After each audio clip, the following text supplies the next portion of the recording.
The steam rose from the industrial sink, coating my raw hands in a film of moisture that never quite dried.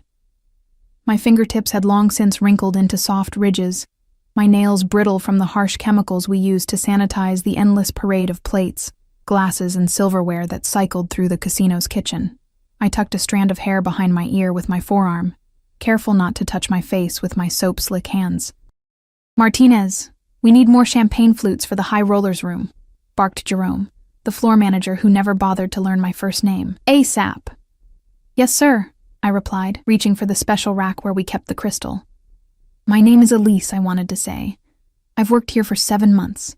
But the words stayed trapped in my throat, like so many things these days. Through the small window that connected the dishwashing station to the rest of the kitchen, I could see the chaos of the Saturday night rush. Chefs shouting orders, waitstaff hurrying with trays balanced precariously on their palms, bartenders shaking cocktails with practiced flourishes. Beyond them all, through the swinging doors that led to the casino floor, occasional flashes of light and bursts of sound escaped, slot machines chiming their false promises, dealers calling numbers, the collective murmur of hundreds of people chasing fortune. I was invisible here, hidden away in this steamy corner, arms submerged to my elbows in sudsy water, but that invisibility was a comfort. It kept me safe. It kept Jamie safe. My 6-year-old son would be asleep by now, curled up in his Batman pajamas, clutching the stuffed dinosaur his father had given him before disappearing from our lives 3 years ago. Mrs. Abernathy from apartment 4B was watching him. She charged less than most sitters, partly out of pity, I suspected, and partly because she was lonely. Whatever the reason, I was grateful. The night shift paid an extra $1.50 per hour, and with rent due in 5 days, I needed every cent. I checked my watch. A cheap digital thing with a cracked face and a fraying band. 4 more hours to go. My lower back ached from standing, and my left shoulder had developed a persistent twinge from the repetitive motion of scrubbing. But it was steady work. Legal work. Safe work. The kitchen doors swung open with more force than usual, and the noise level dropped abruptly. I glanced up, curious about the sudden change in atmosphere. A group of men in tailored suits had entered, looking out of place among the kitchen staff in their stained aprons and white uniforms. "Mr. Castellano would like to inspect the kitchen," announced a broad-shouldered man with a shaved head and a scar that ran from his left ear to the corner of his mouth. He didn't wait for permission, simply stepped aside to make way for someone behind him.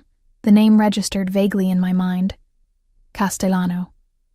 I'd heard it whispered among the staff, always with a mixture of fear and reverence. He owned the casino, or at least that's what people said. No one seemed to know for certain, and the official paperwork listed some corporate entity as the proprietor. But everyone knew who really held the power at the Royal Flush. I kept my head down, focusing on my task. The rich and powerful didn't concern themselves with people like me. I was part of the machinery, as functional and unremarkable as the dishwashers I operated. I reached for another glass, plunging it into the soapy water. That's when I felt it. A peculiar sensation, like a physical weight against my skin. I looked up, through the glass partition that separated the dishwashing station from the rest of the kitchen, and found myself caught in the gaze of a man I had never seen before. He stood perfectly still amid the bustling kitchen, his presence commanding a bubble of space around him that no one dared to enter. Tall and broad-shouldered, he wore a charcoal gray suit that looked as though it had been painted onto his frame. His hair was dark, almost black, swept back from a face that was all sharp angles and shadows, but it was his eyes that held me, pale blue, startling in their intensity, and fixed directly on me. A plate slipped from my fingers, shattering in the sink with a crash that seemed to echo in the sudden silence of my mind. The sound broke whatever strange spell had fallen over me. I hurriedly began gathering the broken pieces, mortified by my clumsiness and irrationally fearful of drawing attention. "You're bleeding," said a voice, deep and quiet, much closer than I expected. I looked up, startled to find him standing on the other side of my workstation. I hadn't heard him approach.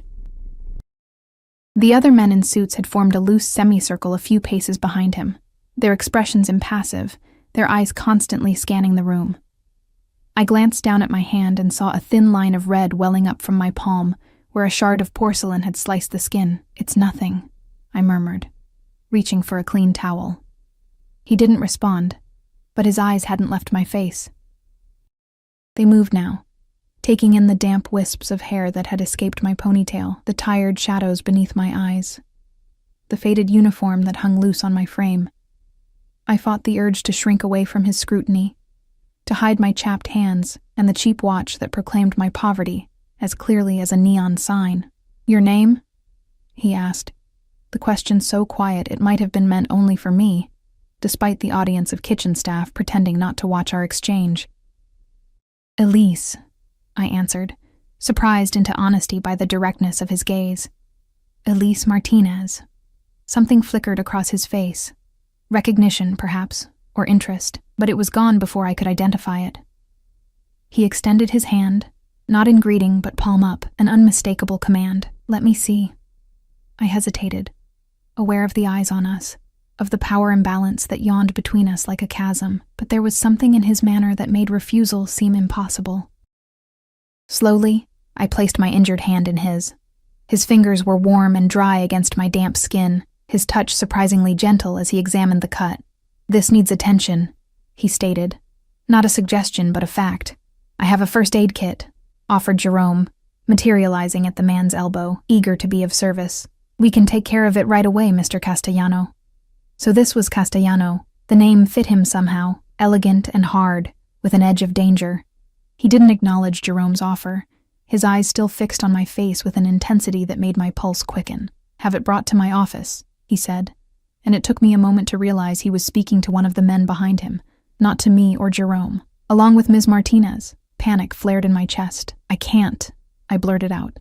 "My shift isn't over and I—" "Your shift is over," he interrupted, his tone gentle but brooking no argument. He turned to Jerome. "Ms. Martinez will be taking the rest of the night off, with pay." Jerome nodded rapidly. "Of course, Mr. Castellano, whatever you say." I wanted to protest further, to explain that I couldn't afford to miss even an hour of work, that I had a child waiting at home, that I didn't want to be singled out in any way. But the words died in my throat as Castellano's gaze returned to mine. "It wasn't a request," he said softly, and something in his eyes made me believe that refusing him would be more dangerous than following. One of his men approached, gesturing for me to follow him. Castellano released my hand, which I hadn't realized he was still holding. "I'll join you shortly," he said, and then turned away, continuing his inspection of the kitchen as though nothing unusual had occurred. I was led through a maze of hallways I'd never seen before, despite working at the casino for months. We passed through a door marked private and entered a different world, one of plush carpeting, subdued lighting, and hushed voices. The walls were paneled in dark wood, adorned with paintings that looked expensive even to my untrained eye. The man escorting me, who hadn't spoken a single word since we left the kitchen, stopped before a heavy oak door and knocked once before opening it and gesturing for me to enter. "Wait here," he instructed, finally breaking his silence. "Someone will attend to your hand until Mr. Castellano arrives." The door closed behind me with a soft click that nonetheless sounded like the tumbling of a lock. I stood alone in what was clearly an office, but unlike any I had ever seen. It was spacious and elegant, dominated by a massive desk of polished wood. Floor-to-ceiling windows offered a panoramic view of the city lights spread out below like scattered gems on black velvet. A movement to my right startled me. A middle-aged woman in a crisp uniform approached with a small medical kit. "Let me see that cut, dear," she said kindly, gesturing to a leather sofa positioned near a fireplace, where flames danced merrily, casting the room in a warm glow. I sat, allowing her to clean and bandage my hand, my mind racing. Why had Castellano singled me out? What could he possibly want from someone like me? The questions tumbled through my thoughts, each more alarming than the last. "There you are," said the woman, securing the bandage with a gentle pat. "It's not deep. Should heal nicely." "Thank you," I replied automatically, my voice sounding strange to my own ears. "Do you know why I'm here?" She gave me a look that mingled sympathy with caution. "It's not my place to speculate on Mr. Castellano's business." She gathered the first aid supplies and moved toward the door. "Can I bring you anything while you wait? Water? Coffee?" I shook my head, and she slipped out, leaving me alone with my mounting anxiety. Minutes ticked by, marked by an ornate clock on the mantelpiece that looked like it cost more than 6 months of my rent. I perched on the edge of the sofa, afraid to sink into its luxurious comfort, feeling as out of place as a crow among peacocks. The door opened, and Castellano entered, now without his entourage. He'd removed his suit jacket, and the crisp white shirt he wore beneath it emphasized the breadth of his shoulders and the lean strength of his frame. He moved with the fluid grace of a predator, secure in his domain and his power. "Ms. Martinez," he said, crossing to a cabinet near the windows. "Would you care for a drink?" "No, thank you," I replied, struggling to keep my voice steady. "Mr. Castellano, I don't understand why I'm here." He poured himself what looked like whiskey into a crystal tumbler, his back to me. "Dominic," he said, "I'm sorry." He turned, those pale blue eyes finding mine again across the room. "My name is Dominic. I prefer it to Mr. Castellano in private conversation." Private conversation. The phrase sent a shiver of unease down my spine. What could someone like him possibly have to discuss privately with someone like me? "You've been working at my establishment for 7 months, he continued, moving to lean against the edge of his desk, studying me with that same unnerving intensity. Always the late shift, always alone, always watching the doors. My heart stuttered in my chest. He'd been keeping track of me? "How do you—" "I make it my business to know what happens in my casino," he interrupted smoothly. "Every employee, every customer, every transaction. Nothing occurs here without my knowledge." I swallowed hard, fighting the urge to flee. "I still don't understand why I'm here." A smile curved his lips, subtle and somehow dangerous. "Because I've been watching you, Elise Martinez, and I find myself curious." The way he said my name, rolling it off his tongue like he was tasting it, sent another tremor through me, not entirely of fear this time, which was perhaps more frightening still. "About what?" I asked, my voice barely above a whisper. He took a sip of his whiskey, considering me over the rim of the glass. "About why a woman with your obvious intelligence and education is washing dishes in my kitchen. About why you flinch at loud noises and watch the doors. About who or what you're running from." The accuracy of his observations felt like a physical blow. I stood up, suddenly unable to remain seated under his scrutiny. "I'm not running from anything. I'm just trying to make a living, like everyone else." "Like everyone else," he repeated softly. "Is that why you use a different name on your employment forms than on your apartment lease? Why you walk a different route home each night? Why you've enrolled your son in a school across town rather than the one in your district?" Ice flooded my veins. Jamie. He knew about Jamie. "How dare you?" I whispered, anger temporarily overwhelming fear. "You've been spying on me? On my son?" Something shifted in his expression. Approval, perhaps, at my flash of defiance. "I told you, Elise. Nothing happens in my world without my knowledge." He set down his glass and straightened, taking a step toward me. "Especially when it concerns someone who interests me." I backed away, bumping into the sofa behind me. "I'm nobody. Just a dishwasher. There's nothing interesting about me." "I disagree," he said, continuing his approach until he stood directly before me, close enough that I could smell his cologne, something expensive and subtle, with notes of sandalwood and spice. "I find you very interesting indeed. A woman with secrets, living in fear, working herself to exhaustion to protect her child." A lump formed in my throat. "Please," I said, unsure what I was even asking for. "I just want to go home. My son is safe with Mrs. Abernathy," he finished for me. "She's a former school teacher, divorced, no children of her own. She drinks too much sherry on weekends but is otherwise reliable. Your son is sleeping soundly. He won't miss you for another hour." The depth of his knowledge terrified me. I stared up at him, trembling now. "What do you want from me?" His expression softened fractionally. "For now, just conversation." He gestured to the sofa. "Please sit. I promise you have nothing to fear from me tonight." Tonight. The qualifier wasn't lost on me.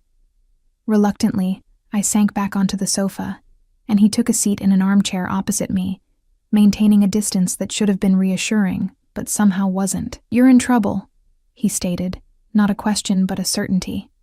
Financial, certainly. That much is obvious. But there's more. Someone dangerous. Someone you're hiding from. I remained silent, unwilling to confirm or deny his suspicions. My past was my own, my burden to carry. He studied me for a long moment, then nodded as if I had spoken. I respect your caution, but know this. I can help you, Elise. Whatever your problem, whoever you're running from, I have resources, power, protection. Why would you help me? I asked, genuinely baffled. You don't know me.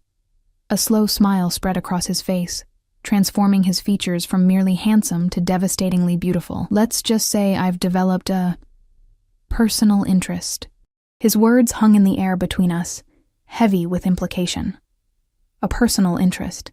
I'd heard variations of that phrase before, from men who saw my vulnerability as an opportunity. But something about Dominic Castellano's expression, the calm certainty in his eyes, told me this was different. More dangerous, perhaps. Mr. Castellano, Dominic, he corrected gently. Dominic, I conceded, the name feeling strangely intimate on my tongue.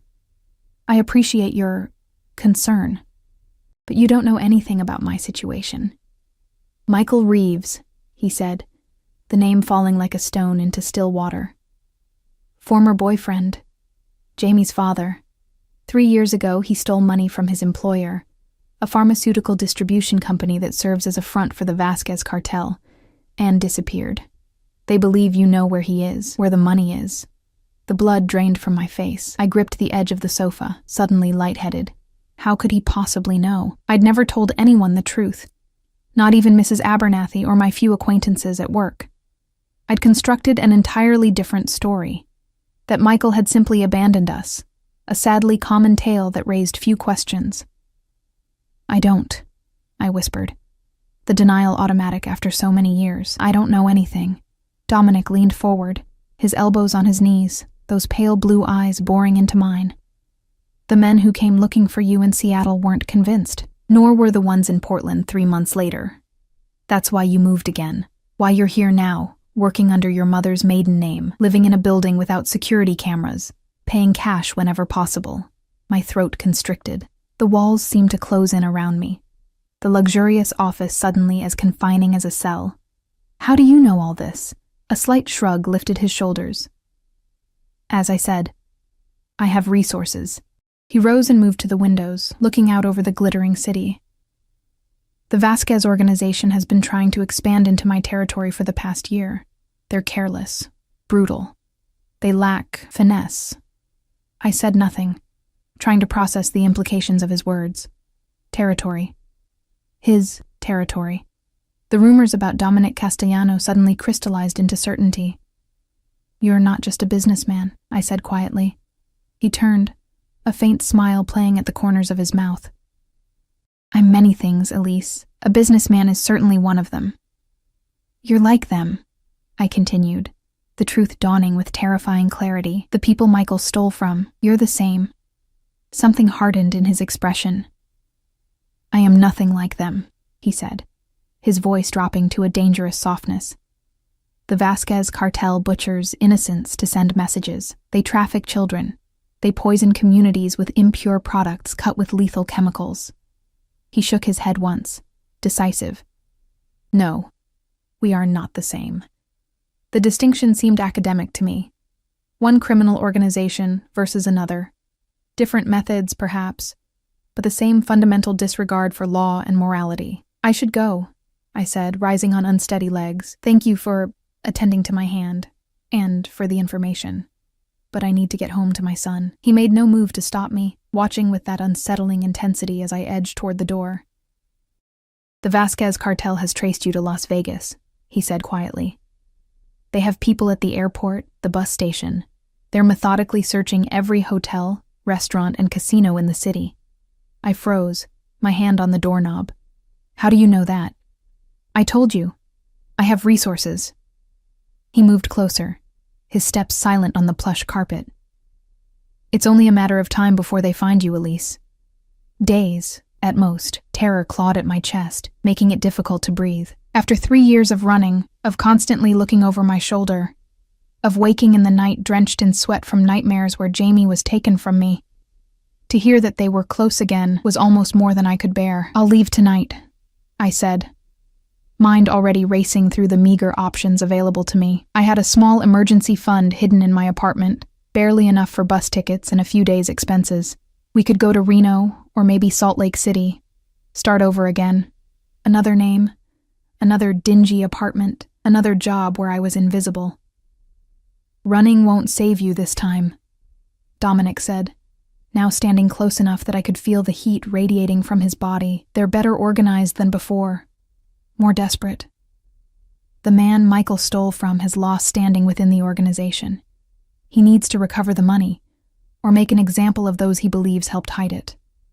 I looked up at him, searching his face for any sign of deception. "Why are you telling me this? What do you want?" His expression remained unreadable. "I told you. I can help you." "Why would you?" I pressed, suspicion overriding fear. "What's in it for you?" A flicker of something. Approval, perhaps, crossed his features. "Smart girl," he murmured. "Nothing in this world comes without a price, does it?" He reached out, slowly enough that I could have moved away if I chose, and brushed a strand of damp hair from my face. "Let's just say I have my reasons." His touch, brief as it was, sent an electric current through my skin. I stepped back, unsettled by my body's betrayal. "That's not an answer. It's the only one you're getting tonight." He moved past me to open the door, revealing the same silent, suited man who had escorted me earlier. "Anthony will take you home. There will be someone watching your apartment tonight. For protection." "I don't want your protection," I said, even as part of me recognized the futility of refusing. Dominic's smile was cold and certain. "What you want and what you need are rarely the same thing, Elise. A lesson I learned long ago." He nodded to Anthony. "See Ms. Martinez safely home. Make sure she's not followed." I hesitated at the threshold, caught between fear of Dominic Castellano and the greater fear of what awaited me outside the shelter of his influence. "What happens tomorrow?" I asked. His gaze softened fractionally. "Tomorrow, we find a more permanent solution to your problem." He took my bandaged hand in his, turning it palm up to examine the dressing. "The cut should heal cleanly. Make sure to keep it dry." The sudden shift to mundane concern was jarring. I withdrew my hand from his grasp. "Thank you," I said stiffly, unable to shake the feeling that I had somehow entered into a bargain whose terms I didn't fully understand. Anthony led me through the labyrinthine back corridors of the casino to a service exit where a sleek black SUV with tinted windows waited, its engine running. The vehicle screamed money and power, exactly the kind of conspicuous transportation I had spent years avoiding. "Is this necessary?" I asked, as he opened the rear door for me. "I usually take the bus." "Mr. Castellano's instructions were clear," Anthony replied, his first complete sentence to me. His voice was surprisingly gentle for a man whose very presence exuded danger. The interior of the SUV was luxurious. Soft leather seats, the subtle scent of new car and expensive cologne, temperature perfectly regulated against the desert night's chill. The driver, another suited man whose broad shoulders strained the fabric of his jacket, didn't acknowledge me beyond a brief nod in the rearview mirror before pulling smoothly away from the curb. As we drove through the neon-lit streets of Las Vegas, I stared out the window, mind reeling. In the space of a single hour, my carefully constructed world had been upended. The danger I'd been running from for 3 years had found me again. But now there was a new complication. Dominic Castellano, with his penetrating eyes and unsettling knowledge of my life. Out of the frying pan, into the fire. The old idiom seemed particularly apt. We pulled up outside my apartment building, a shabby 3-story structure with peeling paint and security doors that had long since stopped locking properly. The contrast between the gleaming SUV and my humble residence couldn't have been more stark. "Wait," Anthony said, as I reached for the door handle. He scanned the street, eyes narrowed, before nodding to the driver. Only then did he exit the vehicle and open my door, standing like a shield between me and the quiet street. "This isn't necessary," I murmured, embarrassed by the attention we might attract. The last thing I needed was more curious neighbors. Anthony didn't respond, simply escorted me to the building's entrance, and waited while I fumbled with my keys. Only when I had the door open did he speak.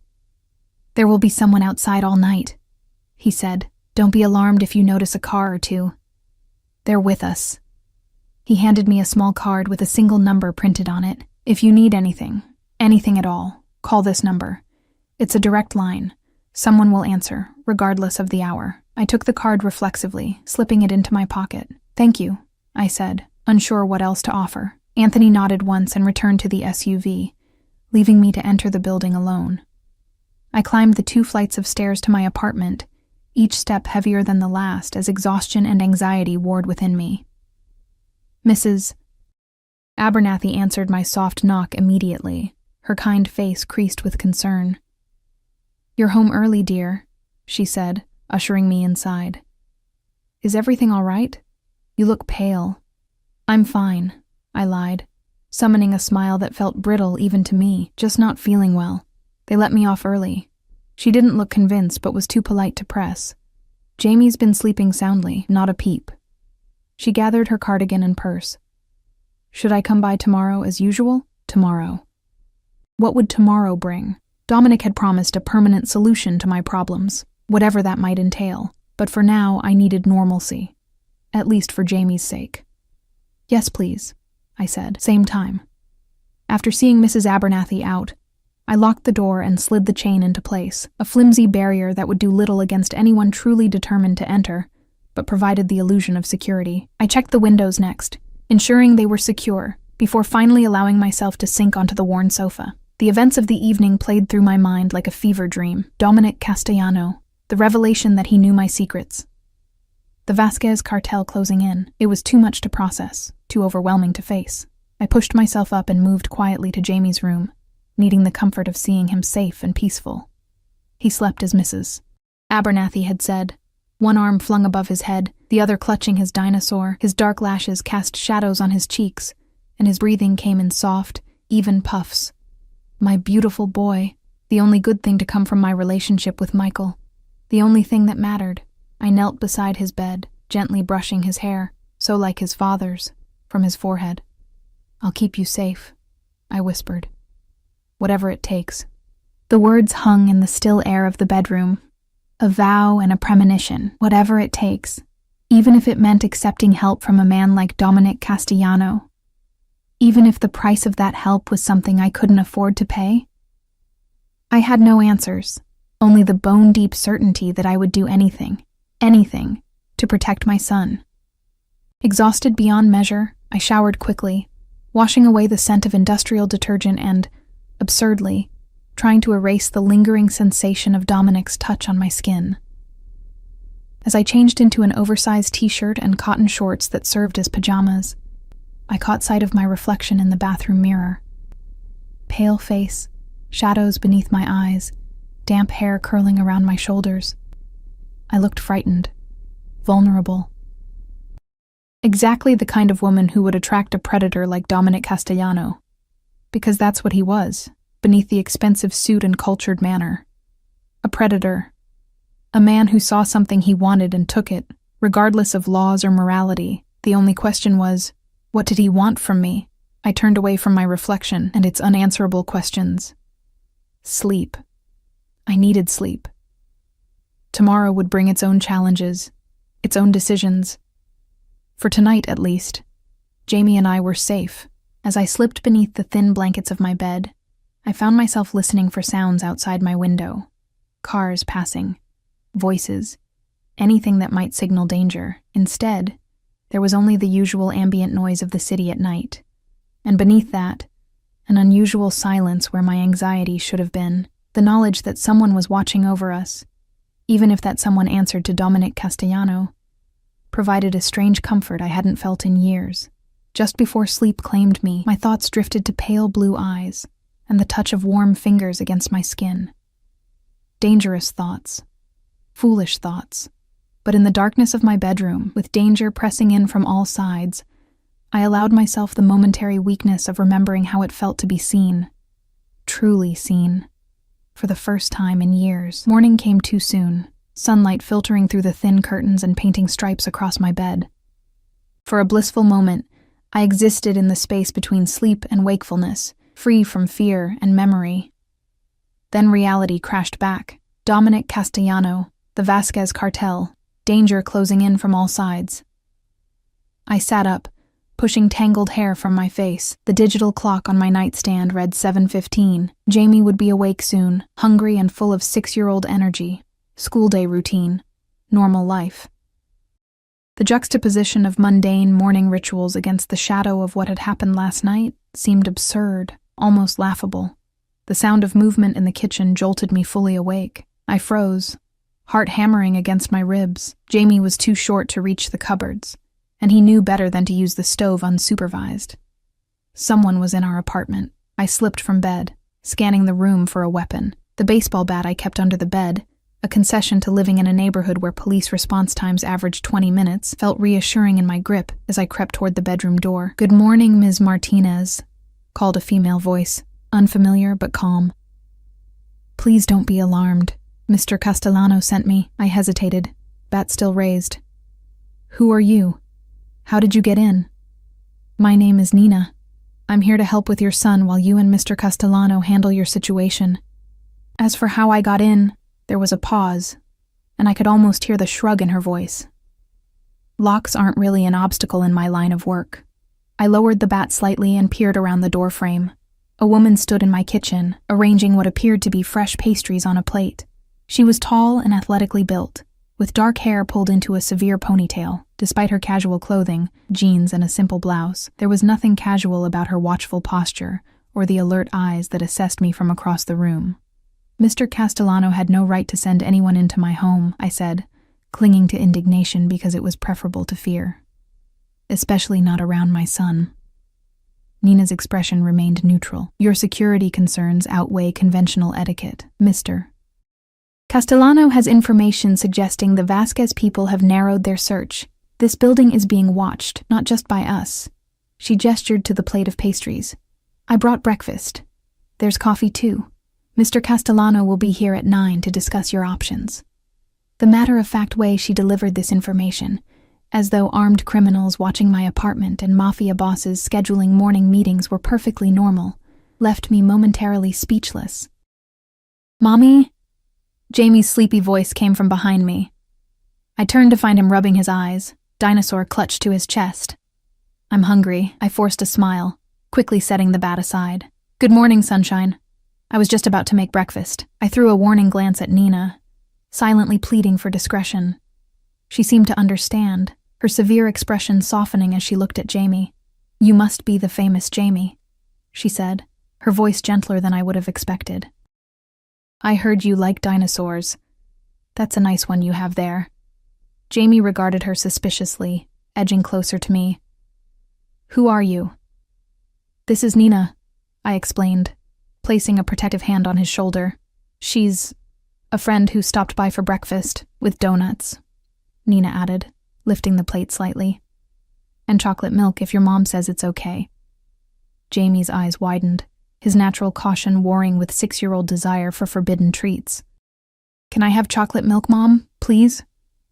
The normalcy of the question, the ordinary mothering decision in the midst of extraordinary circumstances, nearly undid me.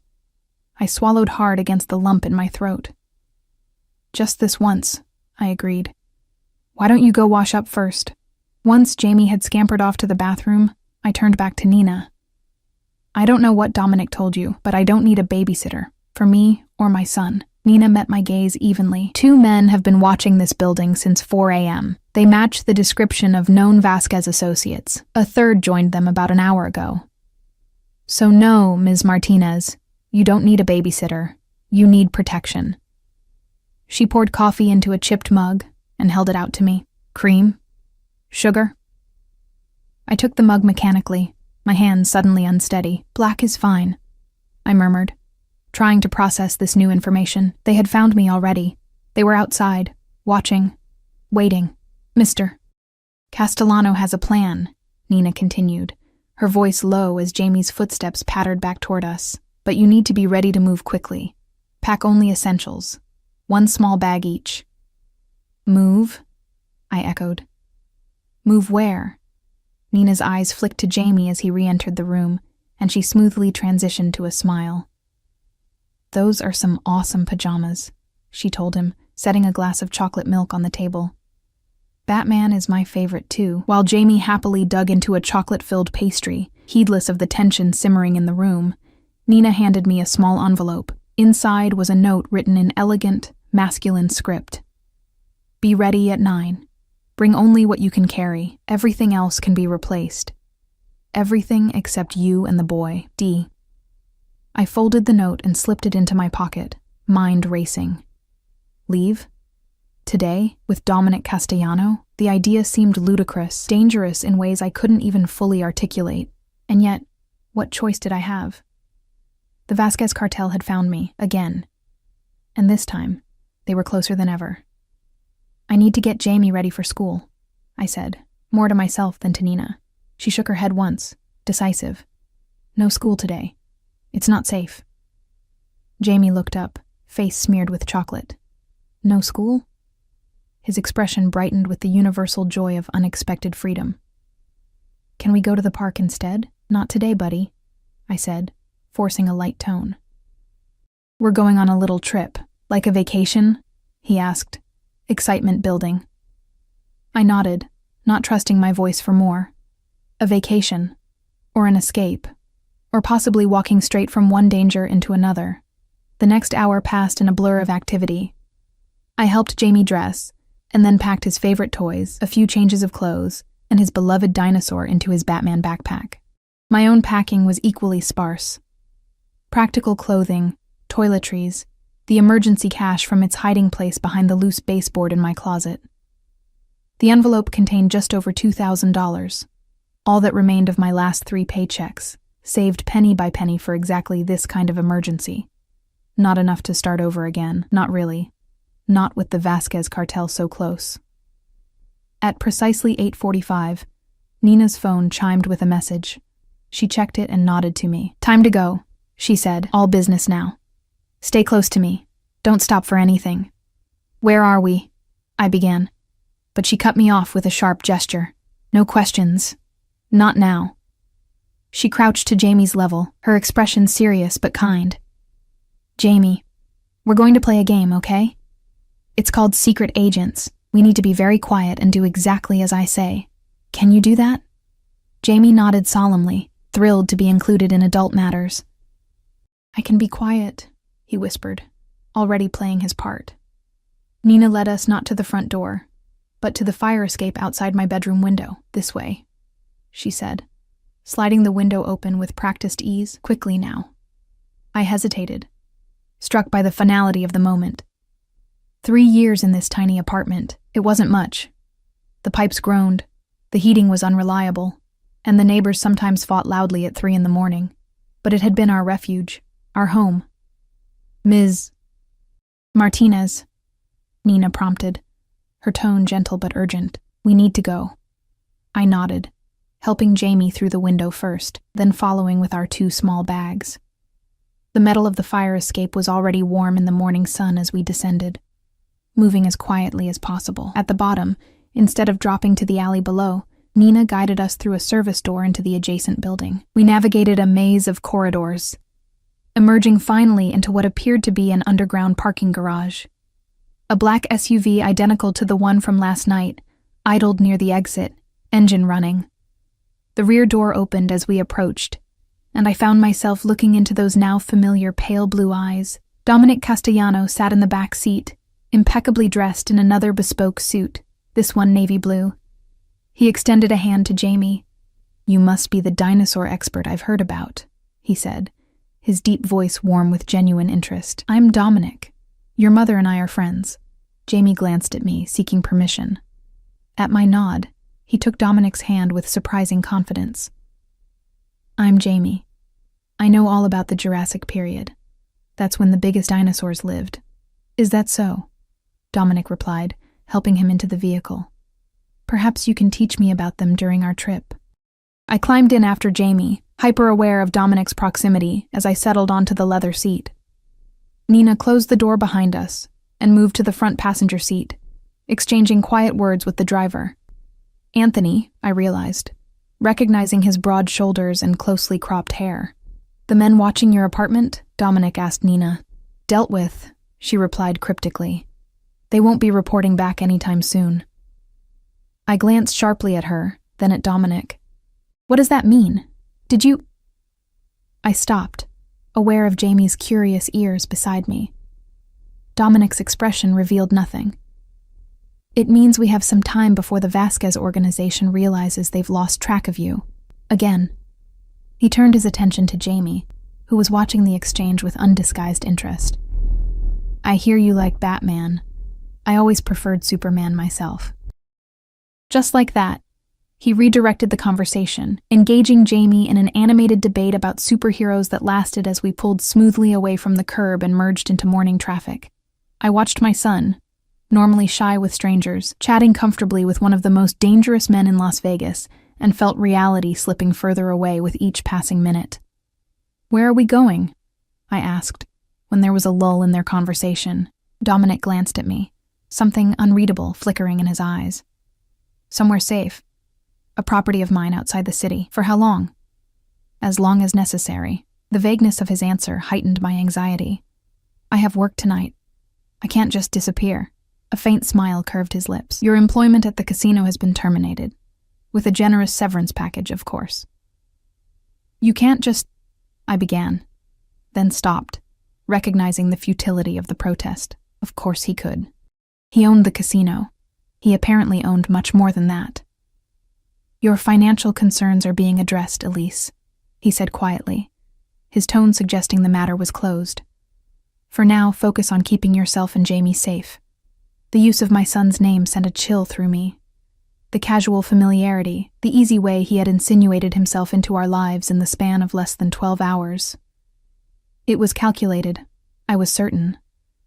Everything about Dominic Castellano was calculated. The city gave way to desert landscape, endless stretches of sand and scrub, punctuated by distant mountains. Jamie pressed his face to the window, entranced by the passing scenery, while I tried to quell the growing sense of having surrendered control of my life entirely. After about 40 minutes of driving, we turned onto a private road that wound through increasing vegetation. Palm trees appeared, then flowering bushes, creating the illusion of an oasis rising from the barren landscape. Finally, we passed through an ornate gate with armed guards and up a curved driveway to a sprawling estate set against the backdrop of a natural rock formation. Wow, Jamie breathed, eyes wide. Is this a castle? Dominic chuckled, the sound surprisingly warm. Not quite. Just a house. Just a house. The understatement was almost comical. The structure before us was a masterpiece of modern architecture. Glass and stone merging seamlessly with the natural landscape, multiple levels cascading down the hillside. A glimpse of blue suggesting a pool somewhere beyond. As the SUV came to a stop in the circular drive, a staff member appeared to open the door. Dominic exited first, then turned to help Jamie down. I followed, legs stiff from tension more than the drive. Welcome to Las Sombras, Dominic said, his hand coming to rest lightly at the small of my back as he guided us toward the entrance. The touch was proprietary, intimate in a way that should have offended me, but instead sent a confusing shiver up my spine. The interior of the house was as impressive as its exterior. Soaring ceilings, museum-quality art, furnishings that managed to be both luxurious and comfortable. A wall of windows offered a panoramic view of the desert valley below. The city a distant shimmer on the horizon.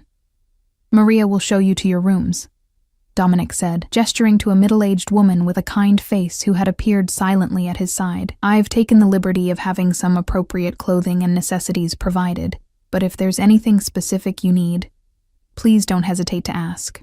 Can I have a dinosaur book? Jamie piped up, apparently deciding that this strange man who lived in a palace might be able to grant wishes. Dominic smiled, a genuine expression that transformed his severe features. I believe that can be arranged. In fact, I may have something even better. He looked to Maria. Please show Jamie the library after he's settled. I think he'll find the natural history collection particularly interesting. As Maria led an excited Jamie toward what appeared to be the east wing of the house, Dominic turned his attention fully to me. The warmth he had shown my son vanished, replaced by that penetrating intensity that made me feel stripped bare. "We need to talk," he said simply. "My study. 1 hour." He glanced at his watch, a subtle dismissal. "I'll leave you to get settled." Before I could respond, he turned and strode away, leaving me alone in the vast entryway, a prisoner in a gilded cage I hadn't agreed to enter. I followed Maria through corridors adorned with artwork that probably cost more than I'd earn in several lifetimes. The house was a study in tasteful opulence. Nothing gaudy or ostentatious, yet every detail spoke of wealth and power. The kind of place that made you acutely aware of your own shabby clothes and calloused hands. "Here we are," Maria said, stopping before a door of rich, dark wood. "Mr. Castellano thought you might prefer to be near your son." She opened the door to reveal a suite that was larger than my entire apartment. Sunlight streamed through floor-to-ceiling windows, illuminating a sitting area with elegant furniture arranged around a fireplace. Beyond that, I glimpsed a bedroom with a king-sized bed draped in crisp white linens. The entire space was decorated in soothing shades of cream and pale blue, the latter an unsettling echo of Dominic's eyes. "Your son's room connects through here," Maria continued, moving to a door on the right. She opened it to show a smaller bedroom, already set up with toys and books that would delight any child. Jamie was bouncing on the bed, his earlier wariness completely forgotten. "Mom, look at these dinosaurs!" he exclaimed, pointing to a collection of detailed models arranged on a shelf. "And there are books, and a TV." His joy was infectious, momentarily cutting through my anxiety. At least he wasn't frightened. To him, this was just an exciting adventure, a vacation in a fancy house with new toys. The innocence of his perspective made my chest ache. "It's wonderful, sweetheart," I managed, forcing a smile. "But remember what we said about jumping on beds that aren't ours?" He stopped immediately, looking sheepish. "Sorry." Maria smiled kindly. "It's quite all right. The bed is sturdy." She turned to me. "The bathroom is through there," she said, pointing to another door. "Fresh clothes are in the closets. Mr. Castellano instructed me to tell you that everything here is for your use. If you need anything at all, just pick up the house phone and dial 0. She moved toward the exit, then paused. "Lunch will be served in the family dining room at noon, but I can bring something here if you prefer." Her eyes held a hint of sympathy, as though she understood my discomfort. "Thank you," I said, "but I think we'll come down. Jamie would probably enjoy exploring." After Maria left, I sank onto the edge of the bed, suddenly exhausted despite the early hour. The events of the past 12 hours felt surreal, like a dream I couldn't quite wake from. 24 hours ago, I'd been washing dishes in the casino kitchen, invisible and safe in my anonymity. Now I was in the home of a man who was, by his own admission, a criminal. A man who had orchestrated my rescue with military precision, who had inserted himself into my life with calculated determination. A man who wanted something from me, though what that might be remained unclear. I glanced at my watch. 45 minutes until my meeting with Dominic. Time to freshen up and gather my thoughts. I needed clarity, needed to understand exactly what I'd gotten myself and Jamie into. The bathroom was a marvel of marble and glass, with a shower large enough for 4 people and a soaking tub positioned to take advantage of the desert view. The vanity held an array of expensive toiletries, all new, all clearly purchased with a woman in mind. The level of preparation was both impressive and disturbing. How long had Dominic been planning this? How long had he been watching me? I showered quickly, the hot water washing away the lingering scent of industrial detergent from the night before. Wrapped in a plush robe I found hanging on the door, I ventured into the walk-in closet and stopped short. Rows of clothing hung neatly, all in my size, casual wear, dresses, even nightwear. Shoes lined the bottom shelves, again in my exact size, the intimacy of it. The knowledge that Dominic had learned such personal details about me sent a chill down my spine. I selected a simple sundress and sandals, avoiding the more revealing options. As I dressed, I caught sight of my reflection in the full-length mirror. The woman looking back at me was a stranger. Clean, well-dressed, standing in luxurious surroundings. But her eyes held the same fear, the same wariness that had been my constant companion for 3 years. After checking on Jamie, who was contentedly arranging dinosaur figures on the floor of his room under Maria's watchful eye. I made my way back through the house. I had been so distracted earlier that I hadn't paid attention to the route, but something, instinct, perhaps, or simply the pull of inevitability, led me to a heavy door that I somehow knew belonged to Dominic's study. I knocked once, a surprisingly assertive sound in the quiet hallway. "Enter," came his voice, that deep timbre that seemed to resonate in my bones. Dominic sat behind a massive desk, focused on something on the computer screen before him. He looked up as I entered, and something flickered in his expression, appreciation perhaps, or satisfaction at seeing me in clothes he had chosen. He rose in a fluid movement, buttoning his suit jacket in a gesture that spoke of ingrained manners. "Elise," he said, my name soft on his tongue. "Please, sit." He gestured to a seating area near the windows, where a tea service had been arranged on a low table. I took a seat on one of the leather armchairs, perching on the edge rather than allowing myself to sink into its comfort. "I want to know what's happening," I said, determined to maintain whatever small control I could. "All of it. Why you brought us here. What you want from me. How you know so much about the Vasquez cartel and Michael." Dominic poured tea into delicate china cups, his movements precise. "Direct questions. I appreciate that." He handed me a cup, his fingers brushing mine briefly. "Sugar?" I shook my head, impatient with the social niceties. He settled into the chair opposite mine, regarding me over the rim of his cup. "The simplest answer is that I'm protecting an investment." "An investment," I repeated flatly. "Is that what I am to you?" A faint smile touched his lips. "Not you specifically, no. Las Vegas. My territory. My businesses." He set his cup down. "The Vasquez cartel has been trying to establish a foothold here for the past year. I've been discouraging their efforts." His tone made it clear that this discouragement had not been gentle. "What does that have to do with me and my son?" "Their pursuit of you has brought key players into my territory, men I've been wanting to identify." He leaned forward slightly. "You're the bait in a trap, Elise. A trap I've been carefully setting for months." The blunt admission sent ice through my veins. "You've been using me," I whispered. "Using my fear, my son's safety. I've been protecting you," he corrected, his tone hardening. "If I wanted to simply use you as bait, I could have left you in that apartment and waited for them to find you, then eliminated them when they did." His eyes held mine. "Instead, I brought you here. Safe. Protected. For now," I said. "But what happens after your trap is sprung?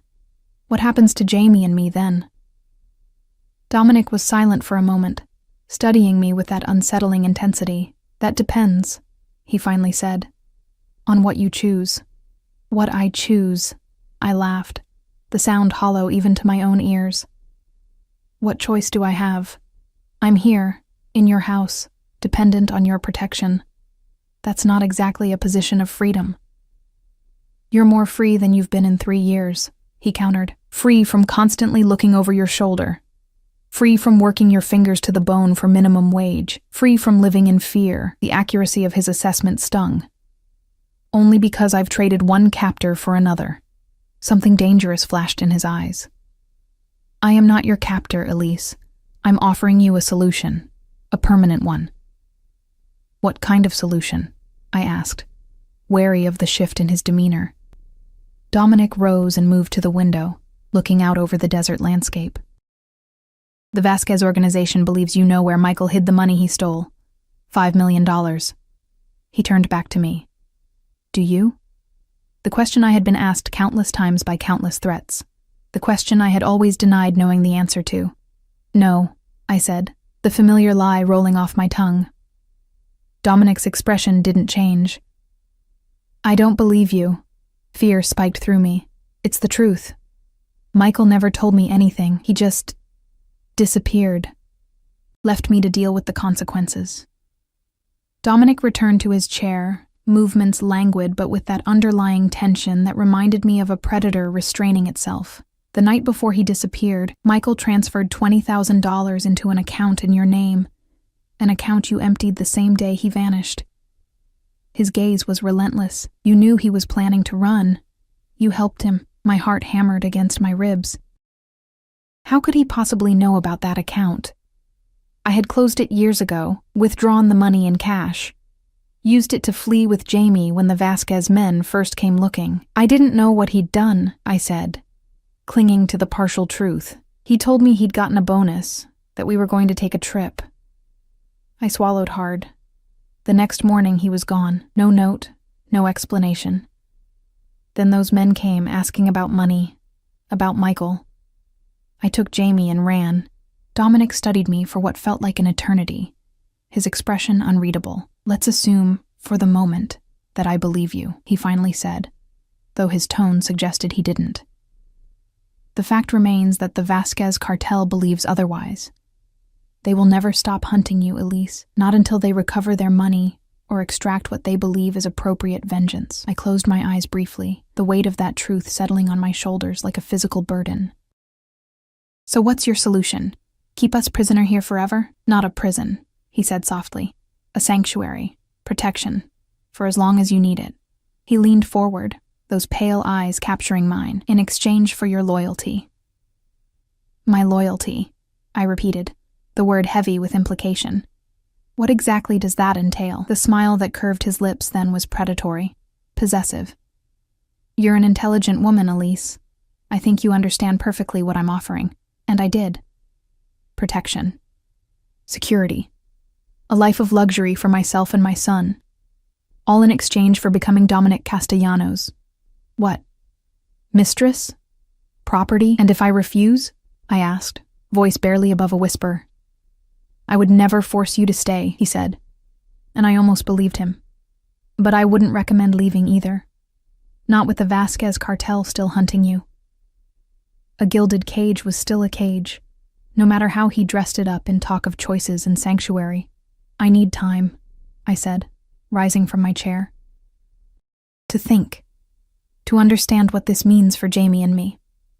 Dominic nodded, unexpectedly acquiescent. Of course. Take all the time you need. He rose as well, once again closing the distance between us with those fluid, predatory movements. But understand this, Elise. I protect what's mine, and from the moment I saw you through that glass, watching you work in my kitchen with those delicate hands and defiant eyes, I decided you would be mine, and the possessive declaration should have terrified me. Instead, it sent a confusing warmth through my body. A treacherous flutter beneath my ribs. I took a step back, needing distance from his overwhelming presence. I'm not yours, I said, finding a shred of defiance. I don't belong to anyone. His smile deepened, as though my resistance pleased him. Not yet, he agreed. But you will be. We both know it's only a matter of time. The certainty in his voice, the absolute confidence, left me speechless. I turned and fled, not caring how it looked or what it revealed about my state of mind. I needed air. Space. Distance from the man who seemed able to see through every defense I'd built. As I hurried down the corridor, his words echoed in my mind. Only a matter of time. The most frightening part wasn't his arrogance or his power. It was that, deep down, I feared he might be right. The days at Las Sombras blended into a strange, dreamlike routine. Jamie thrived in the spacious environment, delighting in the pool, the extensive library, and the attention lavished on him by Maria and the other staff. He asked about returning to school only once, easily satisfied by my vague explanation about an extended vacation. I, however, lived in a constant state of tension, waiting for the other shoe to drop. Dominic was often absent during the day, attending to his various businesses in the city. But evenings belonged to him, dinners where he engaged Jamie in conversations about dinosaurs and superheroes, followed by quiet moments on the terrace after Jamie went to bed, where Dominic and I circled each other with words that meant everything and nothing. He never pushed, never rushed, never attempted to force the issue of my loyalty. Instead, he simply existed in my orbit, a gravitational force gradually pulling me closer despite my resistance. A week passed. Then two. The opulent surroundings began to feel less foreign, the staff less intimidating. I found myself helping in the kitchen sometimes, unable to remain idle while others worked. Maria initially protested, but eventually accepted my need for normalcy, for purpose. It was during one of these kitchen sessions, kneading bread dough alongside Maria, that Dominic found me. "I need to speak with you," he said, his tone serious in a way that sent ice down my spine. "In my study." I wiped flour from my hands, exchanging a worried glance with Maria, who nodded encouragingly. "Jamie is with Antonio in the garden," she assured me. "Go." Dominic said nothing as I followed him through the house, his posture tense, the silence heavy between us. In his study, he closed the door with deliberate care and turned to face me. "The Vasquez men found your old apartment yesterday," he said without preamble. "They tore it apart looking for clues to your whereabouts." My stomach clenched. "Did anyone get hurt?" "Mrs. Abernathy is fine," he assured me. "They waited until the building was empty, but they left a message." His jaw tightened. "For you, and for anyone helping you." I sank into the nearest chair, legs suddenly unable to support me. "What kind of message?" "The kind meant to terrify," he said, his voice hard. "They're growing desperate. The cartel leader's patience is wearing thin." I closed my eyes, guilt and fear warring within me. Mrs. Abernathy, my neighbors, the other tenants, all at risk because of me, because of Michael's actions and my subsequent flight. "There's more," Dominic continued, moving to stand before me. "They've identified Jamie's school. They've been watching it, gathering information." My eyes flew open, panic surging like a tidal wave. "Jamie is safe," he interrupted, his hands coming to rest on my shoulders, steadying me. "Here, with us. They don't know where you are, Elise, but they're getting closer. Their search has narrowed to properties in the desert. It won't be long before they connect me to your disappearance." "What happens then?" I whispered, looking up at him. His expression softened, fingers moving to brush a strand of hair from my face. "Then I eliminate the threat, permanently." The casual way he spoke of violence should have horrified me. Instead, I felt a perverse relief. "You would kill for us?" "Without hesitation," he replied, his eyes never leaving mine. "But there's another way, a better way." He knelt before me, bringing us to eye level. "Tell me where the money is, Elise. Give me the leverage I need to negotiate with the Vasquez cartel." The plea caught me off guard. After 3 years of denying, of running, of pretending ignorance, to finally hear someone ask so directly, with no threats or violence, just a simple request. "I can't," I whispered, tears welling in my eyes. "I promised." "Michael?" Dominic's voice hardened. "You're still protecting the man who abandoned you? Who left you to face the consequences of his actions alone?" I shook my head, a tear spilling down my cheek. "Not Michael. Myself. I promised myself I would never let anyone use that money. It's blood money. Tainted." I drew a shaky breath. People died because of it. I couldn't live with myself if I spent a single dollar. Understanding dawned in his eyes. "You know where it is. You've always known." I nodded, the admission like a weight lifting from my chest. "Michael told me the night before he disappeared. He was drunk, bragging about how clever he'd been, how he'd hidden it where no one would think to look." Another tear fell. "The next morning he was gone. I don't know if he was killed or if he just ran, left us behind as a diversion." Dominic's hands tightened on my shoulders. "Where, Elise? Where did he hide it?" The question hung between us, the final barrier, the last secret. "If I tell you," I said slowly, "what happens then? To Jamie and me?" His gaze softened, one hand moving to cup my cheek. "Whatever you want to happen. Stay, go. Your choice, freely made." I searched his face for deception, and found none. Only that intense focus, that unwavering attention that had unnerved me from the beginning. "You would let us go? Just like that?" "No," he admitted, brutally honest. "I don't want to let you go. I want you here, with me. Both of you." His thumb traced my lower lip, the touch electric. "But I won't keep you against your will. That's not what I want." "What do you want?" I asked, my voice barely audible. His eyes darkened. "Everything, Elise, every part of you. Freely given." The raw desire in his voice sent heat pooling low in my abdomen. 3 years of fear and running, of denying myself any human connection beyond my son. 3 years of loneliness, and now this man. Dangerous, powerful, undeniably compelling, offering sanctuary, security, passion. The Trenton National Cemetery, I whispered, the words escaping before I could reconsider. Michael's grandfather's grave. He hollowed out the headstone and sealed the money inside a waterproof container. A bitter laugh escaped me. He thought it was poetic. Money buried with the dead stays buried. That's what he said.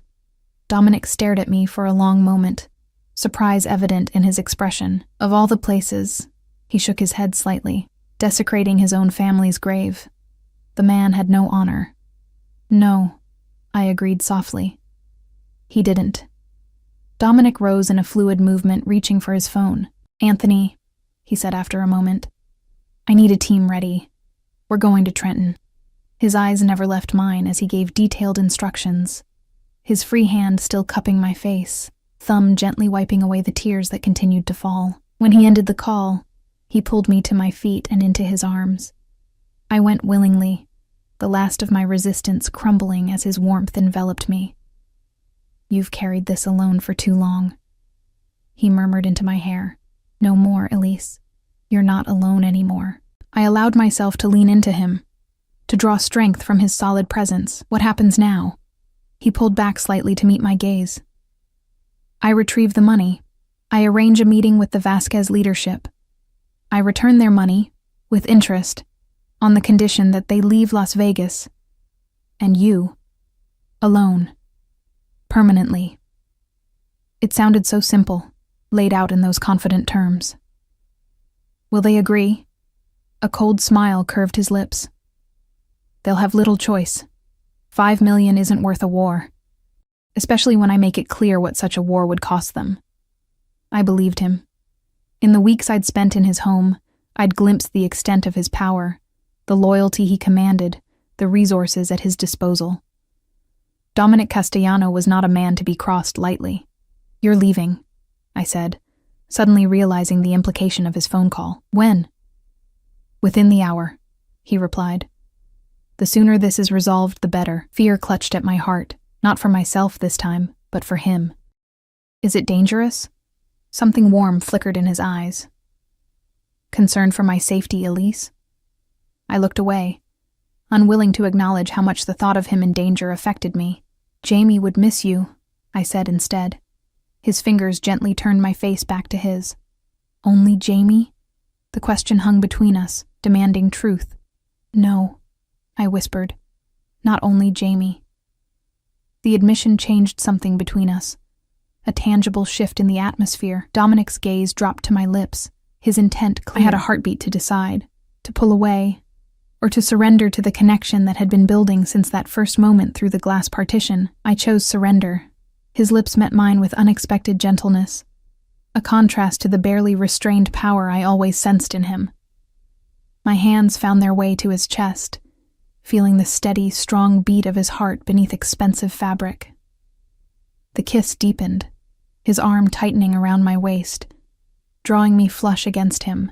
It was freedom and captivity at once. The cage I had feared transformed into a sanctuary I never wanted to leave. When we finally parted, both breathing heavily, his forehead rested against mine. When I return, he said, voice rough with emotion, we'll talk about the future, your future, our future if you'll consider it. I will, I promised, surprising myself with how much I meant it. He kissed me once more, briefly but with an intensity that left me dizzy, then stepped back. Stay with Jamie. Don't leave the property for any reason. Nina and the security team will remain on high alert until I return. I nodded, suddenly reluctant to see him go. How long will you be gone? 3 days. 4 at most. His hand caressed my cheek one final time. Wait for me, Elise. It wasn't a command but a request. Perhaps the first true choice he had offered me. I will, I said again. The words a promise, a commitment, a step toward a future I had never dared to imagine. The next 3 days passed in a haze of anticipation and fear. I threw myself into activities with Jamie, grateful for his uncomplicated joy in swimming, reading, and exploring the grounds under Nina's watchful eye.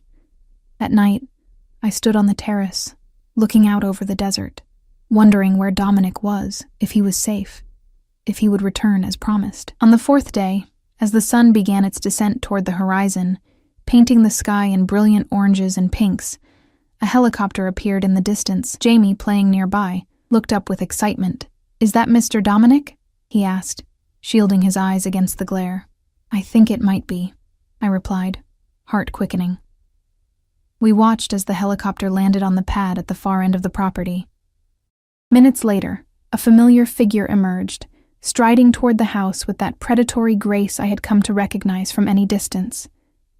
Jamie waved enthusiastically, and to my surprise, Dominic returned the gesture, a genuine smile warming his typically austere features. "Mom?" Jamie said, tugging at my hand. "Can we stay here? With Mr. Dominic? I like it here." The innocent question brought tears to my eyes. "Would you like that, sweetheart?" He nodded emphatically. "He knows all about dinosaurs, and he said he'd teach me to swim better. And Maria makes the best cookies."